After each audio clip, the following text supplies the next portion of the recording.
É, Olá, meu nome é Fernanda e hoje vamos falar sobre a história da eletricidade. E como já sabemos, a eletricidade vem desde a Grécia Antiga. E eu já vou começar com uma pergunta assim: como surgiu a eletricidade? Desde os primórdios da humanidade, o homem sempre se mostrou argumentativo sobre diversos assuntos, entre eles a eletricidade. A história da eletricidade, ela vem desde o século 6 a.C., na Grécia Antiga, quando o filósofo Tales de Mileto basicamente descobre. E como já vimos onde surgiu, falaremos agora sobre alguns cientistas que ajudam na evolução com suas invenções e pesquisas. Bom, e o primeiro cientista que vamos falar hoje é Tales de Mileto. Tales de Mileto, ele nasceu na Grécia Antiga entre 624 a 548 a.C. Ele foi o primeiro a estudar fenômenos elétricos. Ele percebeu que, ao esfregar a pele de um animal com âmbar e atraía pequenos elementos como sementes, pedras e pós para a pele, nesse período, o conceito de energia foi integrado ao conceito de matéria. Água, ar, terra, fogo eram vistas como as substâncias onde provém todas as outras. Agora vamos fazer uma citação aqui.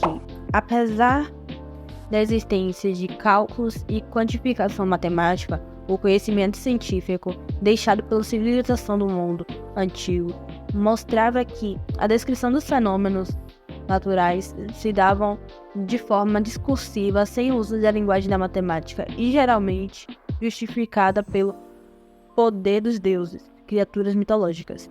Explica Antônio José Homelas. José Homelas era professor de física no Instituto de Física da Universidade Federal de Alagoas.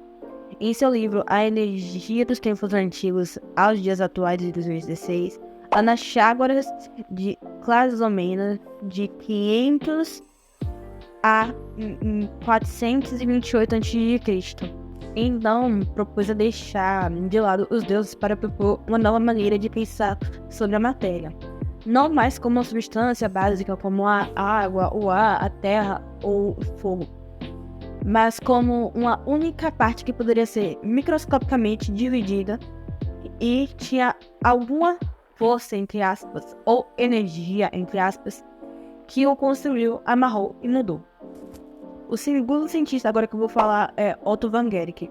Otto von Guericke foi um físico alemão que se tornou famoso por conta de suas pesquisas sobre vácuo e eletrostática por volta de 1650. Ele construiu uma pesquisa que demonstrou os princípios da pneumática, experimentou pressão pneumática e vácuo. Ele projetou experimentos com a propagação do som e a extinção de chamas. Em 1654, ele conduziu uma série de experimentos chamados experimentos de hemisfério de Magdeburgo. Olá, eu sou de Santana e irei falar sobre 4 cientistas maravilhosos que ajudaram na evolução da eletricidade, como minha colega Fernanda já disse. Irei falar de Welder de George, de Pieter von Muschenbroeks.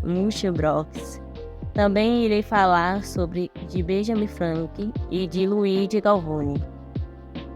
Em outubro de 1745, o físico alemão Welder de George descobriu que uma carga elétrica poderia ser armazenada e conectada a um gerador eletrostático de alta voltagem, a uma jarra de vidro que contém água.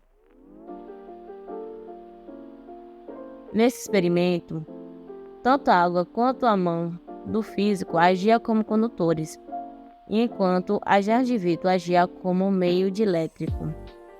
Welder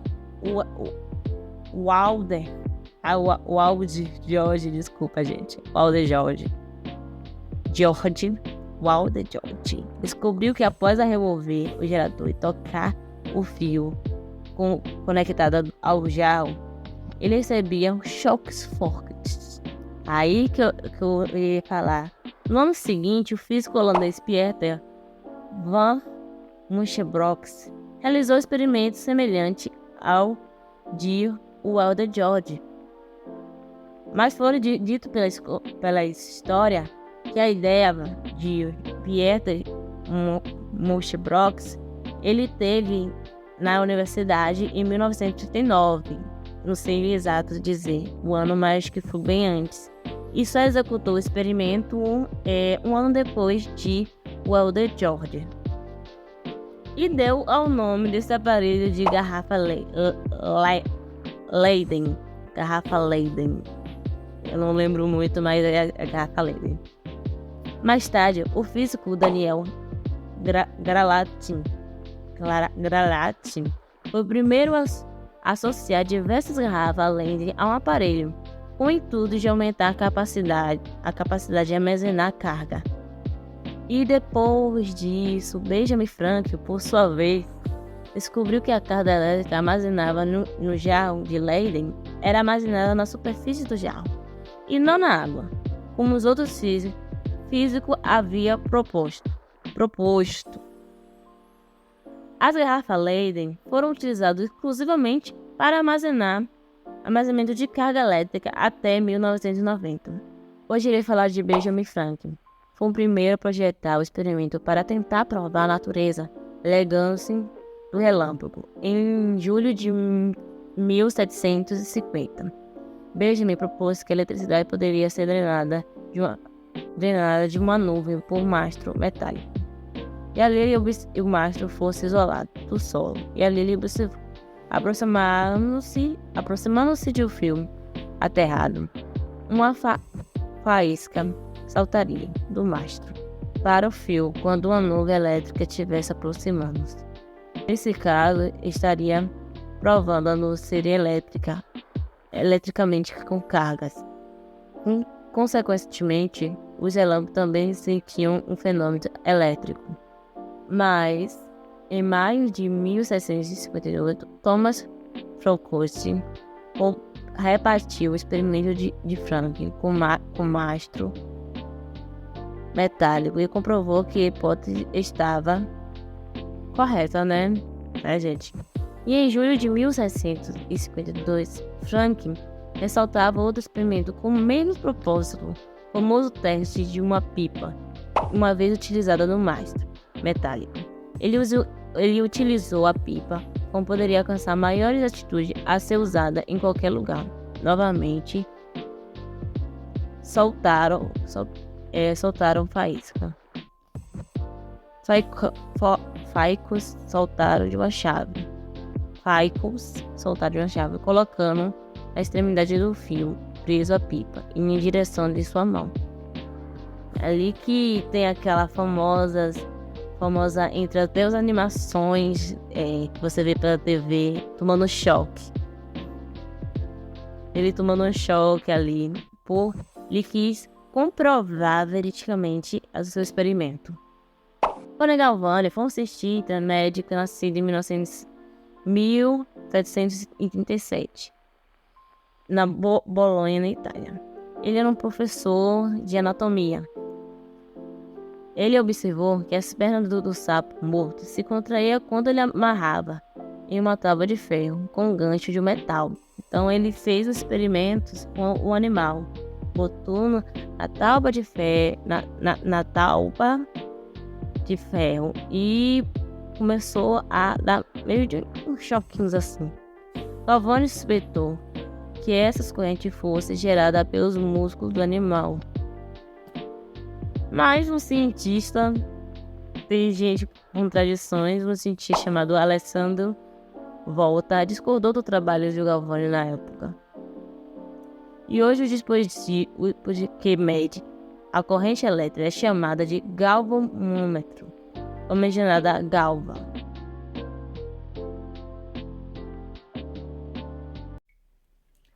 Bem, eu vou falar sobre John Frederick. Em 1836, o químico e meteorologista inglês John Frederick construiu uma massa diferente da que conhecia na época, a massa de Alessandro Volta. Nessa massa, ele conectou 2 eletrodos, que eram sistemas constituídos por metais inseridos com sal. Um dos eletrodos, o eletrodo de cobre, consistia em uma placa de cobre imersa em uma solução de sulfato de cobre. O segundo eletrodo foi o zinco, constituído por uma placa de zinco imersa em uma solução de sulfato de zinco. Esses 2 eletrodos foram conectados em um circuito elétrico, contendo uma lâmpada, pois quando ela acendia indicava a geração de uma corrente elétrica. Christian Destese. Hans Christian foi um cientista nascido em 1777 na Dinamarca. Filho de farmacêutico Oersted, estudou na farmácia na Universidade de Copenhague.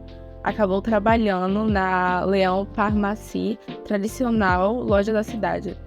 A partir de 1804, ele começou a ensinar física e química na Universidade de Copenhague, tornando-se professor titular em 1817.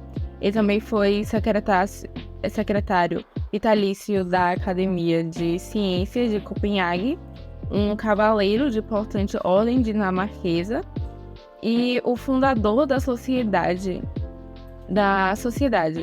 Desenvolvimento de Pesquisa e Ensino Superior Aplicado Independentes, mas a comunidade científica já buscava evidências da ligação entre o magnetismo e eletricidade.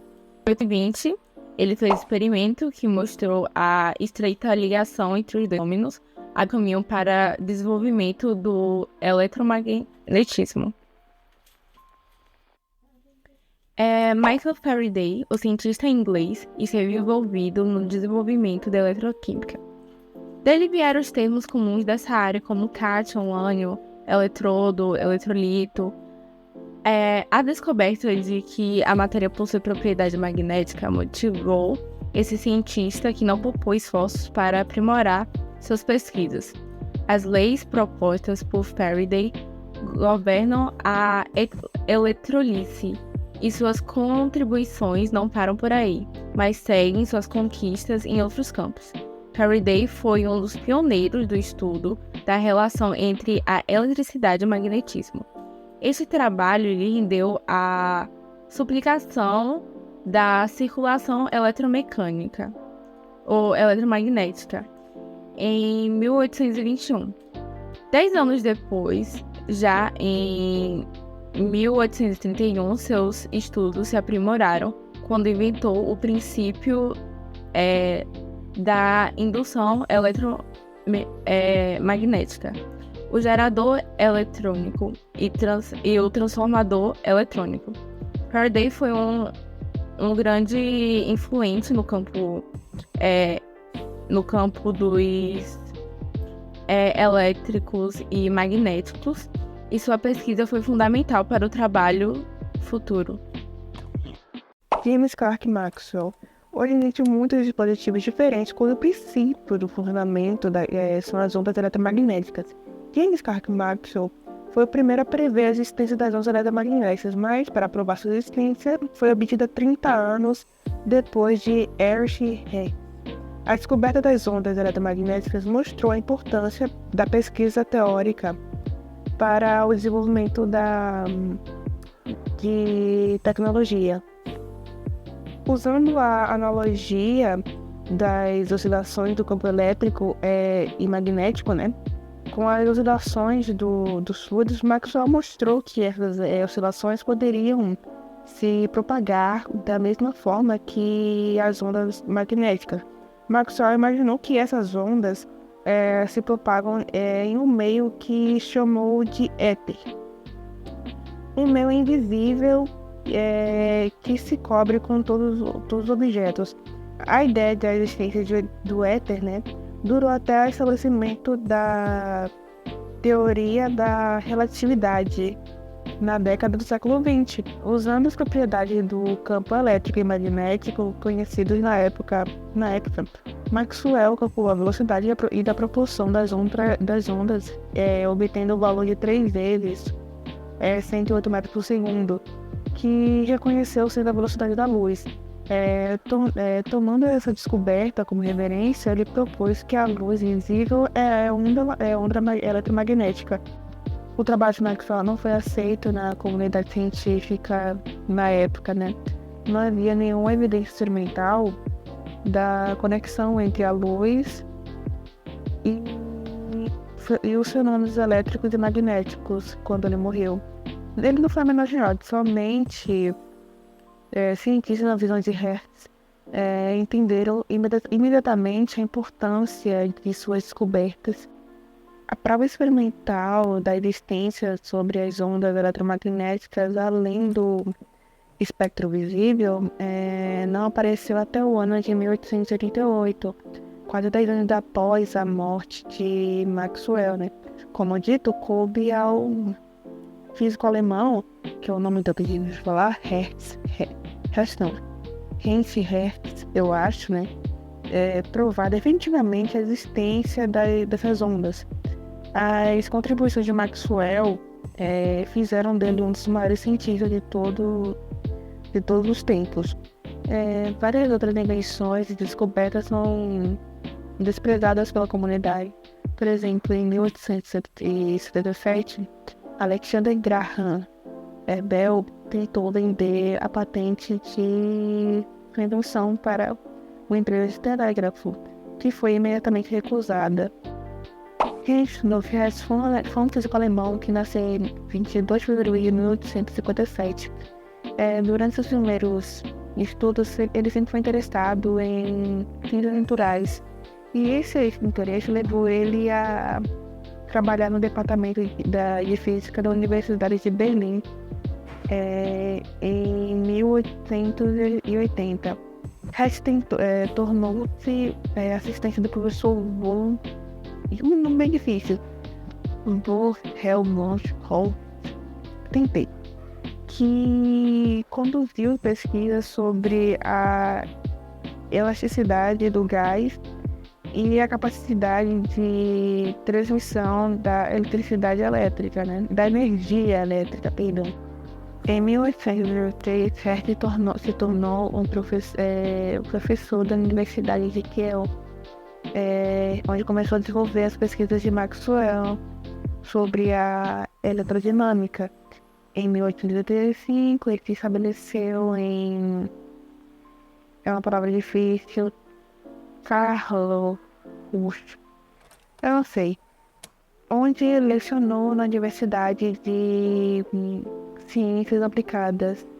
Experimentando bobinas com ligas, Hertz notou que quando uma das bobinas liberava faíscas, a outra também liberava uma centelha elétrica de menor intensidade e brilho. Então, após se repetir o experimento inúmeras vezes,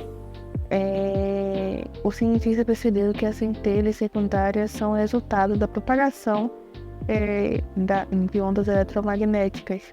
Hertz dedicou a estudar essas ondas e ele acabou percebendo que as luzes percorrem com a mesma velocidade da luz, só que com um comprimento maior.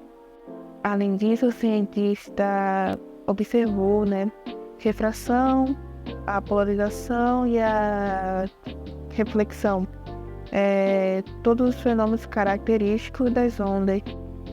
As descobertas de Hertz abrindo caminhos para o desenvolvimento da tecnologia de radar, como por exemplo rádio e a televisão. Em unidade ao físico, a unidade de frequência de onda do Sistema Internacional de Unidade, SI, é o Hertz, que significa vibrações por segundo. Hertz morreu prematuramente aos 66 anos em 1º de janeiro de 1893, em Bonn, na Alemanha.